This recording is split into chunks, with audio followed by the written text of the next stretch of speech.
bend the law to be able to please the people. Kailangan manaig, di ba? Yung kapakanan ng taong bayan, yung kagustuhan ng taong bayan. Dahil nakita nyo naman daw sa rally, ang sigaw ng taong bayan, itong nakaraang rally na ibalik ang pera ng taong bayan dahil sa mga korap na ito.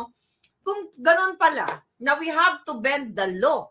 Huwag na tayong sumunod sa batas. Pwede ba nating sabihin na let me gorgor the butod li Satanas at dudurugin ko siya ng pinong-pino, gagawin ko siyang bopis for humanitarian reason. Di ba?